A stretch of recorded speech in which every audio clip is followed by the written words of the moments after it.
mempertingkatkan perpaduan. Dan kita pinjam dari Indonesia. Bahasa Melayu tak ada nilai ekonomi yang tinggi. Itu kita harus akui. Saya nak membetulkan fakta, sebenarnya bahasa kamu lebih mengalami krisis identitas. Okey, kita itu serumpun. Enggak usah kita saling menghujat. Jadi saya ini cuma menjelaskannya.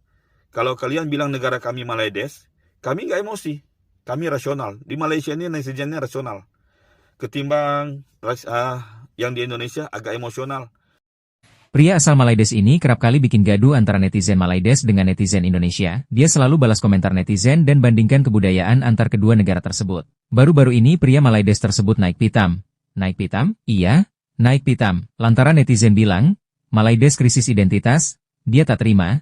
Akhirnya dia cari di Google atau media sosial perihal bahasa Indonesia banyak serapan dari bahasa asing. Bodohnya lagi pria Malaides tersebut dia gak tahu asal-usul bahasa Indonesia dan sejarah bahasa Indonesia. Dalam video ini dapat kita lihat ya guys, penjelasan dari Ustadz Felix Yao dan Datuk Malaysia yang mengatakan, orang Malaides ada penyakit denial syndrome. Jadi kita harap maklum ya guys, jika pria Malaides naik pitam, lantaran mereka ada penyakit denial syndrome. Nih videonya.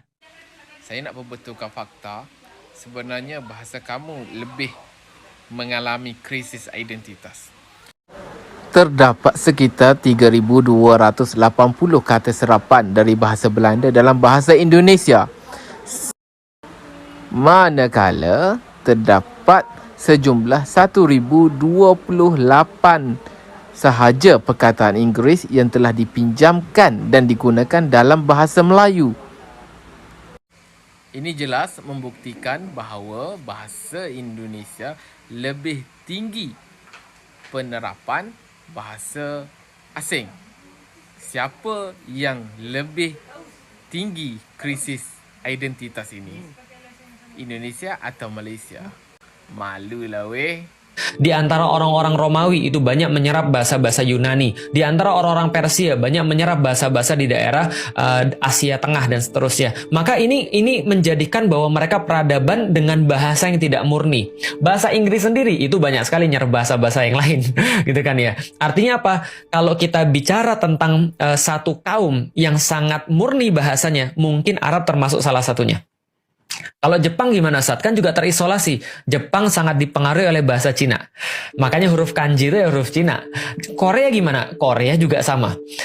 Orang Melayu ni menghadapi satu penyakit yang dipanggil denial syndrome. Orang Melayu susah nak terima kebenaran.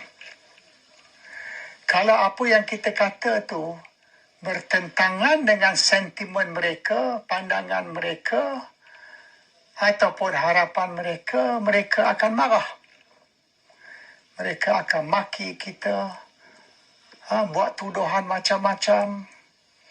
Awak sudah kena beli, awak sudah U-turn, awak nak cari jalan nak balik ke Malaysia.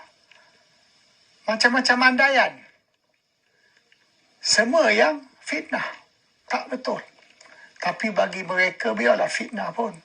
Biarlah bohong sekalipun. Asal dia orang boleh jawab apa kita kata dengan cara nak menyakiti hati, dia akan buat. Dan mereka tidak berhujah dengan logik atau rasional. Mereka tidak menjawab atau menafi pandangan kita dengan pandangan mereka. They don't rebut what we say with their own views. Dia cuma maki saja. That's it. So, kalau apa yang saya cakap kesalahan, salah, apa yang betul? Okey, apa yang saya cakap ni tak betul. So, yang betul yang mana? Dia orang tak boleh nak jawab. Tapi sebenarnya kalau kita lihat sekarang, macam tak ramai orang yang boleh fasih berbahasa Melayu di negara kita. Tu yang pelik sebenarnya. Sedangkan bahasa Melayu tu di antara bahasa yang paling senang untuk kita belajar. Tapi kita sebagai orang Melayu sendiri pun tak menggunakan bahasa Melayu sangat. Dia kan? macam tak rasa bangga guna bahasa. Tak rasa bangga. Padahal tengok negara lain bangga dengan bahasa sendiri kan. Kita tak macam tu. Betul. Nakal. Kenapa kita tak boleh jadi macam Indonesia? Yang semua orang berbahasa Indonesia kan. Kenapa kita tak boleh jadi macam tu, Prof? Kita tak boleh jadi macam tu sebab kita membina negara kita pada tahun 57 tu, apabila kita merdeka dan juga semasa kita membentuk Malaysia tu, kita mengangkat dasar integrasi. Sedangkan Indonesia dan lain-lain di Asia Tenggara ni, kecuali kita saja, semuanya mengangkat asimilasi. Jadi dasarnya tak sama. Ya, pertama kita harus akuilah, kalau dibandingkan dengan bahasa Inggeris dan bahasa Cina, bahasa Melayu tak ada nilai ekonomi yang tinggi lah. Itu kita harus akui. Maknanya kita tak boleh nak bangga atas angin lah. Faktanya begitu kan. Maknanya dengan kita mengetahui bahasa Inggeris, dengan kita mengetahui bahasa Cina, peluang tu lebih banyak daripada kita mengetahui bahasa Melayu saja. Banyak benda kita gagal. Maknanya kita mengambil rukun negara kita pun dari Indonesia juga, iaitu Pancasila mereka kan. Dan Pancasila di sana begitu berjaya. Kita di sini tak berjaya. Berjaya pada tahap awal saja. Ingat 5 prinsip itu. Tahap ingat saja. Hafal saja.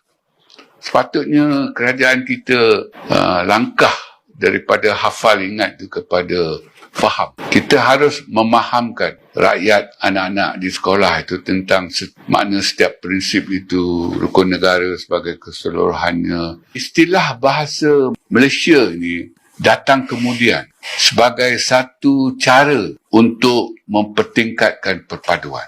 Dan kita pinjam dari Indonesia. Indonesia mengambil bahasa Melayu, mengangkat bahasa Melayu sebagai bahasa negara dengan memberi nama nasional, bahasa Indonesia. Dan kita dapat lihat cara itu berjaya sekali. Rakyat Indonesia begitu teruja dengan bahasa negara mereka, nama nasional bahasa Indonesia, dan mampu dah dengan nama itu rakyat Indonesia yang dari kelompok peribumi itu saja kan, 1,500 suku itu dapat disatupadukan. Jadi kita fikir itu caranya. Maka selepas urusan kaum 13 Mei, kita memberi nama bahasa Melayu itu bahasa Malaysia. Tetapi kita tidak ada ubah dari segi perlembagaan. Maknanya nama itu kita angkat untuk tujuan sosiopolitik sajalah, untuk menjadi wadah yang kononnya lebih mesra lah kepada yang bukan Melayu, untuk mendakap bahasa Melayu itu sebagai bahasa negara mereka bangga. Tapi sayangnya dengan nama sedemikian kan, makna nama nasional lah bahasa Malaysia itu, penerimaannya pun tak seberapa lah. Maknanya, ialah kalau waktu tu kita tanya orang bukan Melayu, pemimpin Cina dan sebagainya, mereka mengalu-alukan penamaan itu. Baguslah, ini bahasa kita semualah, rakyat Malaysia. Dan sepatutnya nama bahasa Malaysia itu boleh mempertingkatkan kebanggaan terhadap bahasa Melayu itulah. Tetapi sayangnya, ya tinggal nama sajalah. Dari segi perundangan negara, tidak ada pun istilah bahasa Malaysia itu digunakan pakai. Dan